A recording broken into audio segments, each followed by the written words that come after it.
Hello বন্ধুরা, আমি এসেছি হসপিটালে। আমার শরীরটা বেশি ভালো নয়, কাশি হচ্ছে, জ্বর হচ্ছে। ডাক্তারকে দেখাতে আসলাম, মেডিসিন নিয়ে নিচ্ছি। খিদে পেয়ে গেছে বড্ড। হসপিটালে ক্যান্টিন আছে, ক্যান্টিনে চলে এসেছি। আমি আজকে পুরি খেয়ে নেবো। এখানে অনেক কিছু আছে খাওয়ার জিনিস, কিন্তু আমি আজকে পুরি খাবো। আটা দিয়ে বানাই। পুরি নিয়ে নিয়েছি। আর এই যে দেখো, মটর দিয়ে সবজি করেছে, যাই করেছে, আলু টালু দিয়েছে আর চাটনি দিয়েছে। আমি এটা খাচ্ছি এখন।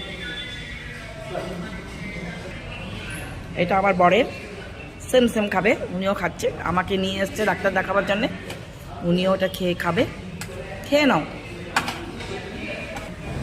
দেখো বন্ধুরা, অনেক কষ্ট করে ভিডিও করছি, শরীরটা একটু ভালো নয়, বুঝতেই তো পারছো। হসপিটালে এসেছি, বুঝতেই তো পারছো ডাক্তার দেখাতে। আচ্ছা ঠিক আছে, আবার পরের ব্লগকে দেখা হবে। এখন আমি খাচ্ছি, আমি এখন খাচ্ছি।